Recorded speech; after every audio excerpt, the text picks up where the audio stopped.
જય ચેહરમાં, જય સધીમાં, જય ગોગા મહારાજ. ચેહરધામ ભરૂચ ચેનલની અંદર મારા દરેક વ્યુઅર્સનું હાર્દિક સ્વાગત છે. દેવગતિના અવનવા વિડીયો જ્યારે જ્યારે આપણે ચેનલમાં લઈને આવતા હોઈએ ત્યારે ત્યારે કંઈક ને કંઈક દેવગતિની વાતો તમારા સુધી લઈને આવતો હોઉં છું.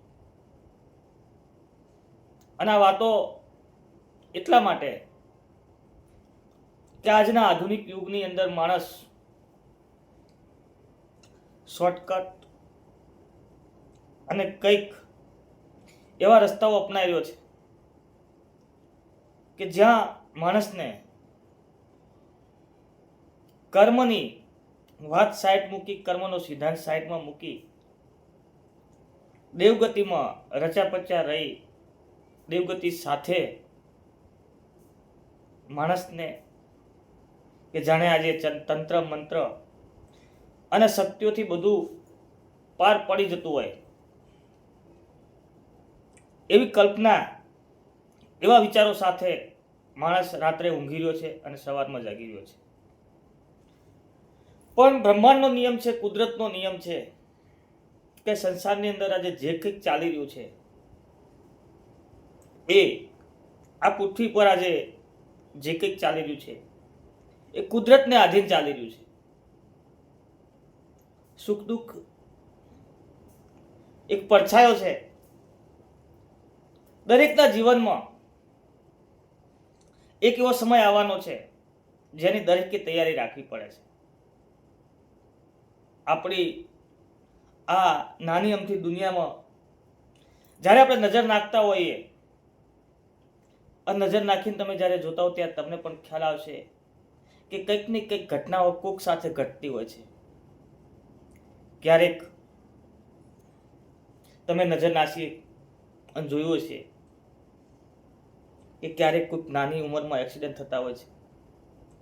ક્યારેક તમારી આસપાસમાં ક્યાંક છૂટાછેડા થતા હોય છે. ક્યારેક તમારી આસપાસમાં, ક્યારેક તમારા સગા સંબંધીઓમાં કોઈકને કેન્સર જેવી મોટી બીમારી થતી હોય છે. ક્યારેક કરોડપતિમાંથી કોઈક રોડ પર આવી જતો તમે જોયો હશે. ક્યારેક અણધારો કોઈક એક્સિડન્ટમાં મૃત્યુ થતું હોય છે. એટલે આવી અવનવી ઘટનાઓ ઘટિત જીવનમાં દરેક જોડે થતી હોય છે. ક્યારેક એવી ઘટના જેની આપણે કલ્પના ના કરી હોય એવી ઘટના આપણી જોડે પણ ઘટી શકે છે. એ બિફોર આપણે તૈયાર રહેવું પડે છે. ક્યારેક જીવનમાં પડતી આવે છે. પણ મારો કહેવાનો મતલબ દેવગતિની વાતો છે, જે વિષય પર મારે ચર્ચા કરવાની છે એ વિષયનું હજી નામ નથી લીધું મેં. એ વિષય એ છે કે શું કોઈ દેવ તકલીફ ઊભી નથી રહેતી અથવા પાઠ પર નથી આવતી? આવું કેમ, શા માટે? ઘણી જગ્યાએ તમે દોડતા હો, ઘણી જગ્યાએ તમે પૂછાવા જતા હો છો, પણ આ વસ્તુ પાઠ પર નથી આવતી, ઊભી નથી રહેતી, દુઃખ સતત ચાલુ હોય છે, બાધા લો છો, આંકડી રાખો છો, દાન પૂન કરો છો, જે પ્રમાણે ભુવાજીએ જે પ્રમાણે માતાએ કીધું હોય છે એ પ્રમાણે તમે એનું વર્તન કરો છો,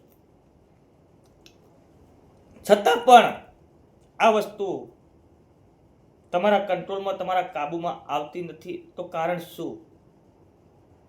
પણ જે આગળ વાત કરી કે દરેકના જીવનમાં આ પૃથ્વી પર જે કોઈ જન્મ લઈને આવ્યું છે અને સુખ દુઃખ જીવનમાં આવવાનું છે, આવવાનું છે, આવવાનું છે. જે દિવસે સુખ આવે ત્યારે એન્જોય કરી લેવો, આનંદ માણી લેવો, અને જ્યારે કોઈ દિવસ દુઃખ આવે તો પણ હસીને એને સ્વીકાર લેવું કે આજના ભાગ્યમાં, આજના દિવસમાં અમારા ભાગ્યમાં હશે. એમાં આપણે કુદરતને, આપણે માતાને, આપણે કોઈ દેવને માનતા હોય તેને દોષ ના દેવાય. કેમ? કારણ કે કુદરતનો નિયમ છે, સંસારનો નિયમ છે, કર્મનો સિદ્ધાંત છે. જીવનમાં જે કંઈક ગુરુત્વાકર્ષણનો નિયમ છે, કેટલા જોરથી આપણે પથ્થર આકાશ તરફ ફેંકે એટલા જ જોરથી પાછો આવે છે. એટલે જે કંઈક કરેલું કર્મ છે એ આજે નહીં તો કાલે નહીં તો પરમ દિવસે માણસે ભોગવવું પડે. પણ આપણે વિષયને ધ્યાનમાં રાખતા આજે જ્યારે વાત કરવાની હોય છે, વિષયનો અનુલક્ષીને વિષયને ધ્યાનમાં રાખીને જ્યારે વાત કરવાની છે કે ઘણી જગ્યાએ આપણે દાણા જોડાવા જઈએ, ઘણી જગ્યાએ સ્પષ્ટ વક્તા છું, તમારી સામે વાત લઈને આવું છું કે દેવગતિની અંદર કોઈ કામ તમારું થતું નથી. તમે જે ધારીને બેઠા છો એ ના થાય એટલે દેવ ખોટું એવું ના હોય. ઘણી જગ્યાએ ઘણીવાર તમે સાંભળતા હોય છો કે માં તું સાચી હોત આટલું કરી નાખ. એ તો સાચી જ છે, પણ આપણા કર્મ કંઈક ને કંઈક નડતા હોય છે. એટલે જ્યારે આ તકલીફ ના પકડાતી હોય, દાણા જોડાવો છો પાઠ પર, કોઈ ભુવાજીને પૂછો છો, બાધા હોય, બાધા પૂરી થાય છતાં તમારું કામ નહીં થતું. આવું કેમ, શા માટે? આવા પ્રશ્નો આજે દરેકને અંદરથી હલાવી નાખે છે. ત્યારે કંઈક ને કંઈક દેવ પરથી તમારો વિશ્વાસ, તમારી શ્રદ્ધા, તમારી આસ્થા તૂટતી હોય છે કે ભાઈ કર્મો તો બરાબર ચાલી હતી, છતાં પણ આ દેવ દુઃખ ઊભું નથી રહેતું. આવા કયા સંજોગોમાં થાય છે, ક્યારે થાય છે અને કેમ થાય છે? આ પ્રશ્ન આજે દેવગતિની અંદર ઘણા બધાને સતાવતો હોય છે, ઘણા બધાને જવાબ નથી મળતો આનો. તો એ વિષય પર જ્યારે ચર્ચા અને ટોપિક પર જ્યારે વાત કરવા તમારી સામે આવ્યો છું, તો પહેલો મુદ્દો કે તમારો વિશ્વાસ, તમારી શ્રદ્ધા, નાભીમાંથી તમારો વિશ્વાસ હોવો જોઈએ કે ખરેખર આ જગ્યાએ, આ ભુવાજી પાસે મારું દુઃખ મટી જશે. પછી ભુવાજી 21 દિવસથી તમને બાધા આલે કે 1.5 મહિનાની તમને બાધા આપે એટલે તમે દિવસો ગણવાના ચાલુ કરો. આજે 1 દિવસ થયો, કાલે 2 દિવસ થયા, આજે 7 દિવસ થઈ ગયા, 11 દાડા 15 દાડા થાય એટલે તમને, અથવા કોઈ મંદિરે અથવા કોઈનો તમે વિડીયો જુઓ એટલે તમારું મન ડગી જાય કે આ ભુવાજી પાસે ગયા એના કરતાં આ ભુવાજી પાસે અને આ જગ્યાએ ગયા હોત તો સારું હતું, તો કદાચ આપણું કામ આટલે તો થઈ ગયું હોત.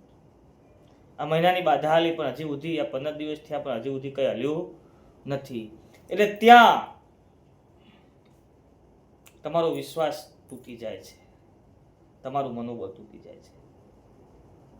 દેવ અથવા ભુવાજી કામ નથી કરતા.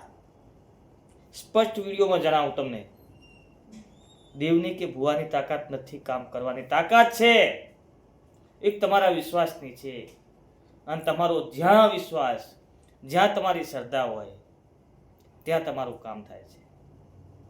બીજી બાજુ તમે કદાચ મનમાં એમ ધારતા હો કે આટલો બધો વિશ્વાસ રાખવા છતાં પણ અમારું કામ તો નથી થતું. ત્યાં બીજો પ્રશ્ન એ આવે છે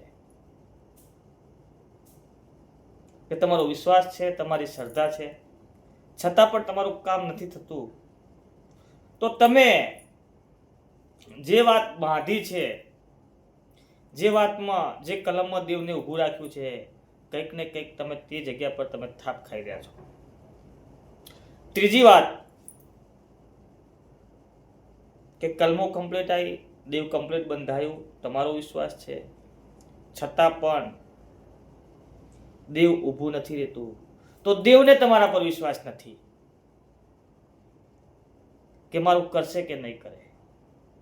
ઘણી વખત ભૂમિની તકલીફ અથવા કોઈ બાળ સિકુતરની તકલીફ અથવા કોઈની ન્યાય લેવા માટે મૂકેલી માતાની તકલીફ એટલી હદ સુધી તાકાતવર હોય છે જેથી ક્યારેક દેવના કલમમાં નથી ઊભું રહેતું.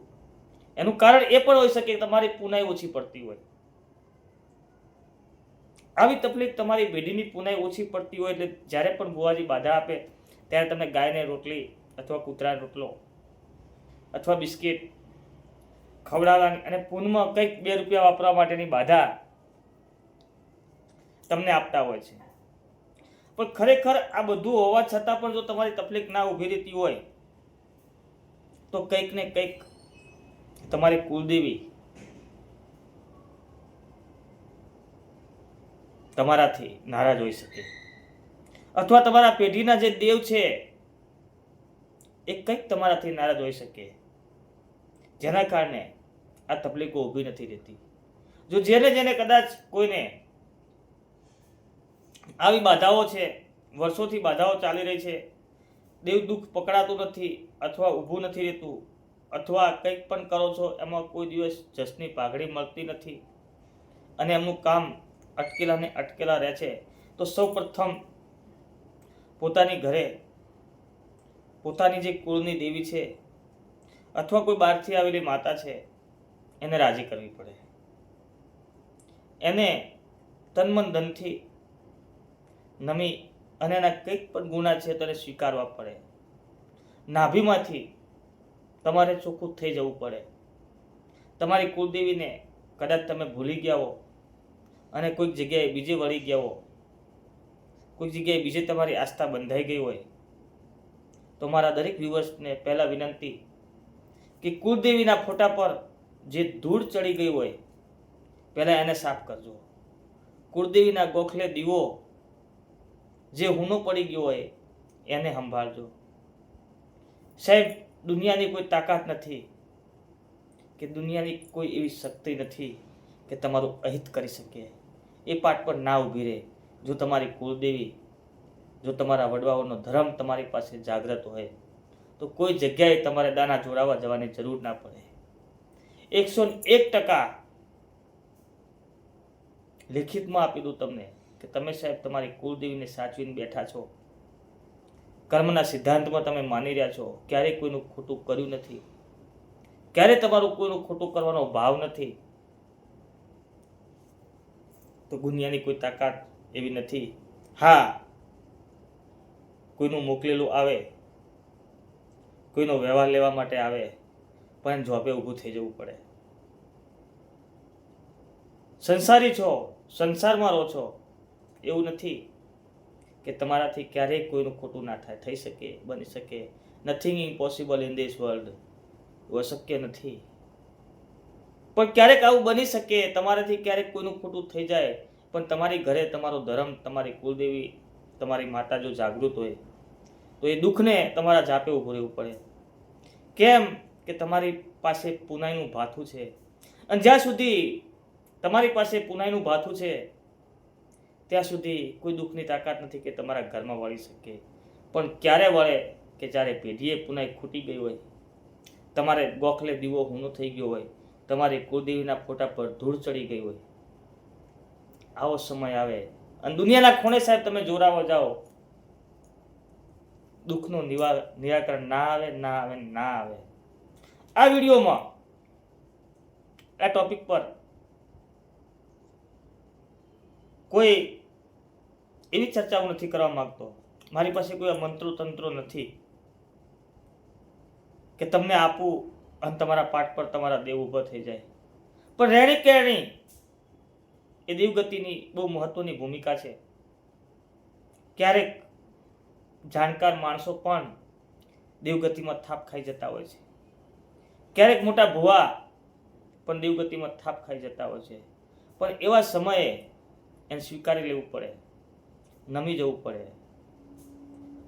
પોતાનો હૃદય સાફ કરી દેવ પાસે રડી લેવું પડે. તો પાછું તંત્ર તમારું હતું એવું થઈ જાય. દેવગતિ અને દેવગતિના માણસ છો, દેવગતિમાં ચાલો છો, તમે દેવગતિનું વર્તન કરો છો, છતાં તમારાથી કોઈ ભૂલ થઈ ગઈ હોય તો પંચશાહી એને સ્વીકારી લેવી પડે. દેવની આગળ એને કબૂલી લેવી પડે. પણ તમે તમારા અહમમાં રહી જાઓ, તમે તમારા ઘમંડમાં રહો, તો ક્યારેય તમારે તમારા દેવની મેળ નહીં આવે. પછી દુનિયાના ખૂણે તમે જોડાવા જાઓ. એક દિવસ એવો હોય કે આખા જગતનું તમે જોતા હો, અને એક દિવસ એવો આવે કે તમારે ખુદ કોઈક જગ્યાએ જવું પડે. આવું કેમ બનતું હોય છે? ઘણા બધાને બનતું હોય છે. આજનો વિષય દેવગતિનો હતો, તમને ગમ્યો હશે. મારો હંમેશા આગ્રહ, હું ચેહરનો દાસ છું, સધીનો દાસ છું, પણ હંમેશા મારો આગ્રહ હોય છે કે તમારી કુળદેવીને આગળ રાખો, કુળની શક્તિને આગળ રાખો. ક્યારેય જીવનમાં વખો નહીં આવે. કુળદેવી તો સાંભળે, પણ તમારી કાપડામાં આવેલી માતા ડબલ સાંભળે. કેમ? કુળદેવીનું કામ કરવું જ પડે, પણ કાપડાની જે માતા આવેલી હોય એને ડબલ કામ કરવું પડે. કેમ? કામ કરવા માટે તમારા આવી છે. એક કોઈકના કોલમાં, કોઈકના આશીર્વાદમાં મળેલી હોય છે. આવી માતાઓ જો તમારે આંગણે કે તમારા ગોખલે પૂજાતી હોય તો એને સાચવજો. અને દેવી શક્તિ સાહેબ એવી શક્તિ છે કે તમે ના ધાર્યું હોય એવું કરી બતાવે. આ કંઠીરનું ઝાડું પણ છે, અન મીઠો વડલો પણ છે, શીતળતાનો છાંયડો પણ આપે. અને આ કંઠીરના ઝાડામાં ખૂંચવાઈ જાઓ તો ઠેકાણે ઠેકાણે કાણા પણ પાડી દે. એટલે દેવગતિમાં ઉતરતા પહેલા, દેવગતિમાં પડતા પહેલા બહુ વિચાર કરજો. જ્યારે પાઠ પર આવી કલમો ના બંધાતી હોય, પાઠ પર આવી કલમો ના ઉભી રહેતી હોય, એ વિષય પર આપણે જ્યારે ચર્ચા કરવાની છે, અને એ વિષય પર જ્યારે ચર્ચા કરી રહ્યા છે, વિષય થોડો લાંબો થશે આજનો. કોઈ ટોપિક મેં ક્યારેક કોઈ દાડો જોઈને બોલ્યો નથી. વિષય લાંબો થશે. 6-12 મહિના થઈ ગયા, બાધાઓ ચાલે છે. તમે જાણતા નથી, તમને જોતા આવડતું નથી, તમને ખબર નથી, તમને કોઈ આના રીત રિવાજ ખબર નથી. સાહેબ, દુનિયાની બાધા ચાલુ રાખો. કોઈક એક ભૂવા પર તમે શ્રદ્ધા રાખો કે ભાઈ આજથી પૂછાવાનું બંધ, આપણે કોઈ જગ્યાએ દાણા જોડાવા નહીં જવું. પહેલાં તમારી ઘરે આવી હુનાવાની છાંટ નાખી તમારા ગોખલામાં તમારી બાપ દાદાની જે માતા બેઠી છે, પંચશાહી, તમારા ઘર શાહી, ઘરના બધા સભ્યો ભેગા થઈ એને હાથ જોડી અને નમી પડો. એના ફોટા પર જે ધૂળ ચડી ગઈ છે ખંખેરી નાખો. જે દીવો, જે કોરું પડ્યું છે એને પલાળી નાખો. અને બરાબર તું શક્તિ, તું આધાર, જે કરે તું કરીશ, મારાથી કંઈ થાય એમ નહીં. હવે હું કંઈ કરી શકું તેમ નથી. માં હારી ગયો, થાકી ગયો છે.